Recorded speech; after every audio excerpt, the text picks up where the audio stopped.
അങ്ങനെ ആ വലിയ മതിലിൻ്റെ അകത്തുനിന്ന് ഞങ്ങൾ പുറത്തെത്തി. ഇനിയാണ് മച്ചു ശരിക്കുള്ള കളി.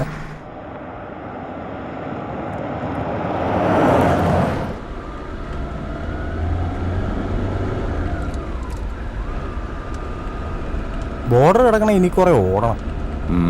ഇത്ര കഷ്ടപ്പെട്ട് ഇവന്മാരെ കൊണ്ട് പോയിട്ട് നമുക്ക് ഈ തലവേദന മാറ്റാൻ പറ്റുമോ സാറേ? പോലീസുകാർക്ക് തലവേദന തീർന്നിട്ടൊരു നേരം ഉണ്ടാവും. ഒന്ന് തീരുമ്പോ മറ്റൊന്ന്. പിള്ളേരാകുമ്പോ ഇത്തിരി പണി കൂടും. ഒന്നും ഉള്ളണവരുന്നില്ലടോ. ഞാനതങ്ങോട്ട് പറയാൻ തുടങ്ങുമായിരുന്നു സാറേ. ഇവിടെ എടുത്ത് ഇവിടെ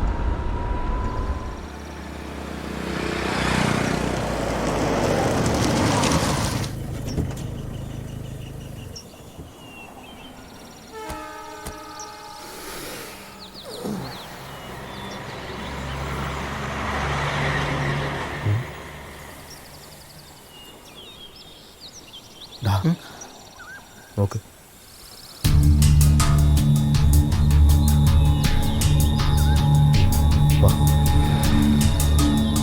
എന്തേ ഒന്ന് മൂത്രമൊഴിക്കണോടാ?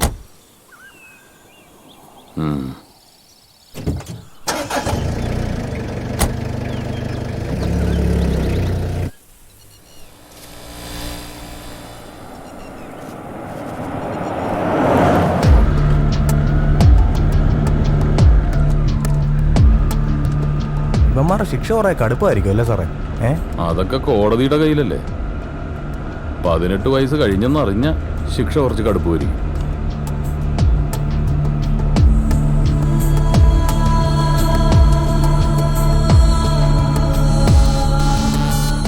ആർക്കും വേണ്ടാത്ത കുറെ ജന്മങ്ങൾ.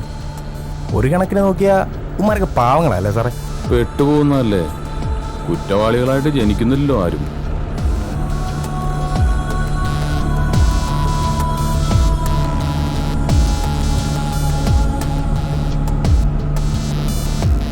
കേസിന്റെ പിന്നാലെ തന്നെ ഊണുറക്കമൊക്കെ അങ്ങനെ തന്നെ. ചില തുമ്പുകളൊക്കെ കിട്ടിയിട്ടുണ്ട്. മീശ മുളയ്ക്കാത്ത 2-3 പിള്ളേര്. ഒക്കെ പരൽമീനുകളാ. കിടന്ന് പൊളയ്ക്കുന്നത് കൊമ്പൻ സ്രാവുകളല്ലേ. അവറ്റെ പിടിക്കാൻ എളുപ്പമല്ലോ. എന്തിനും ഏതിനും നിനക്ക് പറയാനുണ്ടാവും ഒരു ജുവനൽ ജസ്റ്റിസ്. കട്ടതും മൂട്ടിച്ചതൊന്നും അല്ല കുറ്റം. കൊലയാ, കൊലപാതകം. സോഷ്യൽ വർക്ക് തൊഴിലാക്കിയ തനിക്കുന്നത് മനസ്സിലാവില്ല. ഒരു പോലീസുകാരൻ്റെ ചിന്തയിൽ ഈ വക സെന്റിമെന്റ്സ് ഒന്നും വന്നുകൂടാ. അവരെൻ്റെ കയ്യിലൊന്ന് കിട്ടട്ടെ. എടോ, ഒരു ഫോൺ ചെയ്യുമ്പോഴെങ്കിലും തൻ്റെ ഈ ബുജി വർത്താനം നിർത്തിക്കൂടെ? വല്ലാതെ അങ്ങ് ഫോർമലാവും, ചിലപ്പോൾ ഒഫീഷ്യലും. ഞാൻ വിളിക്കാതെ തന്നെ. ഒരു തുമ്പായില്ലല്ലേ? കാണാതായത് കൊച്ചുകുട്ടികളൊന്നും അല്ലോ. വല്ല വിനോദയാത്രയ്ക്ക് പോയതായിരിക്കും. ഓക്കെ, നിങ്ങൾ തമാശ കളയി. ദിവസം 3 കഴിഞ്ഞു. കാണാതായത് ചില്ലറക്കാരല്ല. ഒന്ന് ഭരണകക്ഷി MLA പി എ, രണ്ടാമൻ അറിയപ്പെടുന്ന വ്യവസായി. മൂപ്പര് നമ്മുടെ പാർട്ടി മെമ്പറാണ്. നിങ്ങൾക്ക് അറിയാലോ. പ്രഷർ മോളിയുന്നുണ്ട്. ഞങ്ങൾ അന്വേഷിക്കുന്നുണ്ട്. കാര്യമായിട്ട് തന്നെ കണ്ടെത്താന്നേ. ധൈര്യമായിട്ട് ചെല്ല്. അറിയാഞ്ഞിട്ടല്ല സാറേ, നമ്മളെ മണ്ഡലത്തിലൊരു പ്രശ്നമാകുമ്പോൾ നിങ്ങൾക്കറിയാലോ. ഒരു മിനിറ്റ് സാർ. ഇതുവരെ തുമ്പൊന്നും കിട്ടിയിട്ടില്ല. അന്വേഷിക്കുന്നുണ്ട് സാർ. ഇല്ല സാർ, സൂചന ലഭിക്കുന്ന വിവരം ഒന്നും ലഭ്യമായിട്ടില്ല. Okay sir.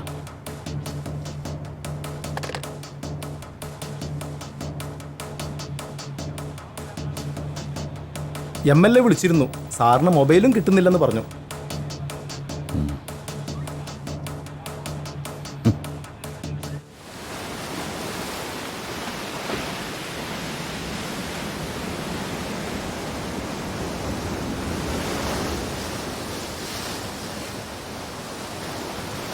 എന്തു പറ്റി?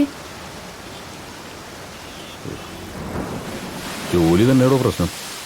കാക്കി അണിയുമ്പോൾ ഉള്ളിലുള്ള മനുഷ്യനെടുത്ത് അഴിച്ചു വെക്കും. കാക്കി അഴിക്കുമ്പോൾ അഴിച്ചു വെച്ച മനുഷ്യനെടുത്ത് വീണ്ടും അണിയും. എന്താ right man in the wrong job. അങ്ങനെ ഞാൻ പറയൂ. പോലീസുകാർക്ക് പിടിക്കപ്പെടുന്നവരെല്ലാവരും കുറ്റവാളികളാ. അവിടെ കുറ്റം തെളിയിപ്പിക്കപ്പെടണമെന്നൊന്നുമില്ല. ഉടനെ കൊടുത്തിരിക്കും ശിക്ഷ. ചിലർക്ക് കുറ്റബോധം തോന്നും, നിന്നെ പോലുള്ള ചില ഔട്ട്ഡേറ്റഡ് ഹ്യൂമനിസ്റ്റുകൾക്ക്. ഈ റൊട്ടീൻ ജോബാകുമ്പോൾ കുഴപ്പമില്ല. കാലത്ത് ഓഫീസിൽ പോവുക, വൈകിട്ട് വീട്ടിൽ ചെന്ന് കയറുക. വീട്ടിൽ ചെന്ന് കയറുമ്പോഴേക്കും ഓഫീസും ഫയലൊക്കെ നമ്മൾ മറന്നിട്ടുണ്ടാവും. ഇതങ്ങനെയല്ല. കുറ്റവാളികളുടെ ലോകത്ത് നമ്മൾ പെട്ടുപോവുക.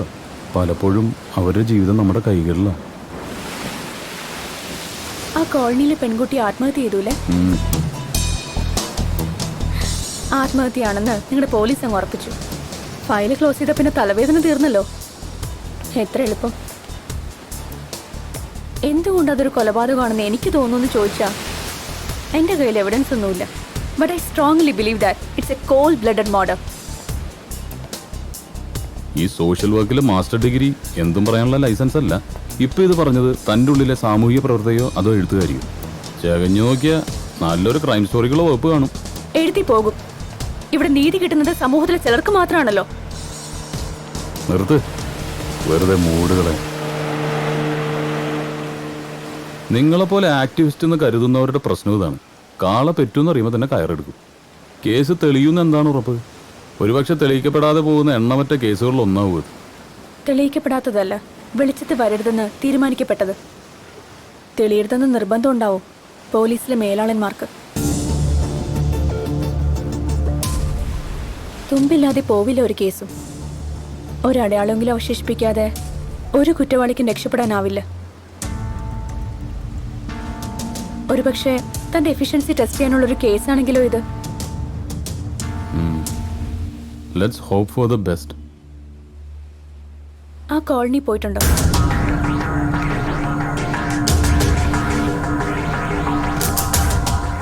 നഗരത്തിന്റെ കുപ്പത്തൊട്ടിയായത്. In every sense of the word. നഗരം ചവച്ചു തുപ്പി ഉപേക്ഷിക്കുന്ന കുറേ ജീവിതങ്ങളുണ്ട് അവിടെ.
കടുങ്കൈ ചെയ്ത് പൊന്നുപോലെ നോക്കൂലായിരുന്നോ ഞാൻ അവളെ? എനിക്കിനി ആരുണ്ടോ?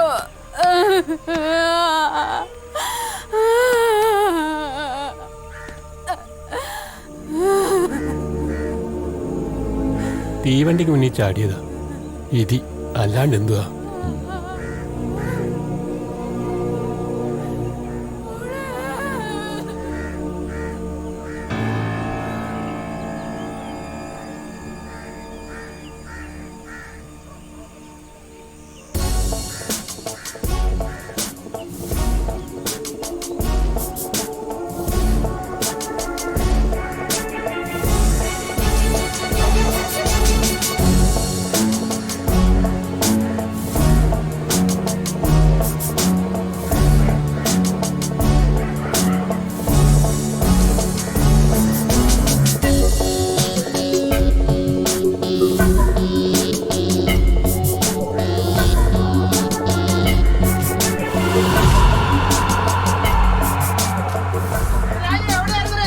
ഇതാണ് ബംഗാര കോളനി. ഇവൻ്റെ നാട്. ഇവൻ്റെ പോസ് കണ്ടാൽ തോന്നും ഇവനാണ് ഇവിടുത്തെ ദാതയെന്ന്. കാണേണ്ട ആൾ വേറെയാണ്. ഈ പോക്കങ്ങാട്ടാണ്. പണി പാളോന്ന് അപ്പാറി. സ്കൂളിൽ പോയില്ലേ? എന്തിനാ യൂണിഫോമില്? നീ ഹോട്ടലിൽ പണിക്ക് കയറിയാ?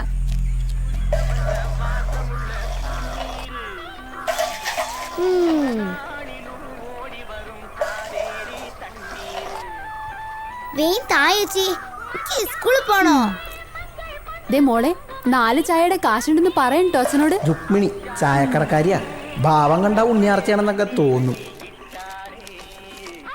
രുക്കോ ഇന്നെങ്കിലും തരുവടി, തൊണ്ട വരണ്ടിട്ട് വയ്യ. ദേ ചന്ദ്രേട്ടാ, പറ്റു തീർക്കാതെ ഞാൻ ചായ തരത്തില്ല കേട്ടോ. തരാടി കൊച്ചേ, നാളെ തരാ. നാളെ എവിടെ നിന്ന് എടുത്തിട്ടാ? വലോന്റെ പോക്കറ്റ് അടിച്ചിട്ട് വേണ്ടേ? എന്നാ മോളെ 4 ചായ. രാജു നിന്നെ എപ്പോ വിട്ടടാ? ഞാനിങ്ങോട്ട് പോന്നു. ഇവന്മാരും കൂടെ പോന്നാണോ? ഇരിക്കടാ. ഇവിടെയൊക്കെ തന്നെ ഉണ്ടല്ലേ. ഇത് നിട്ട് വായിച്ചിരിക്കണേ. നിങ്ങളണ്ടിരിക്കടാ. ഓ, നീയാണോ അപ്പൊ കച്ചവടം? ജീവിക്കാൻ മോഷ്ടിക്കണമെന്നില്ലല്ലോ.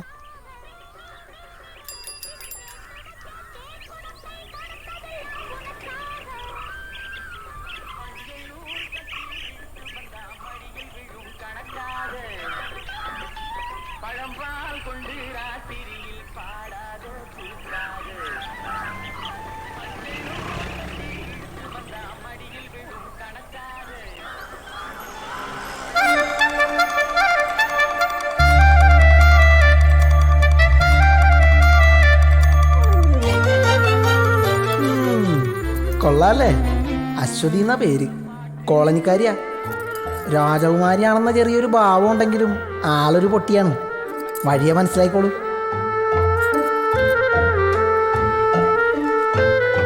റുക്കോ 2 ചായ. മധുരം വേണ്ടേ? ആ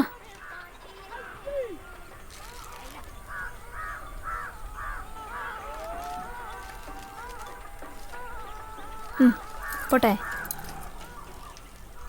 അമ്മായിന്തരേ, അവള് ക്ഷീണിച്ചുറങ്ങായിരിക്കും. ഇവന്റെ കൂടെ പോന്നപ്പോഴേ ഞാൻ വിചാരിച്ചാണ് എന്തെങ്കിലും. തോമസേട്ടാ, നീ എപ്പോ വന്നടാ?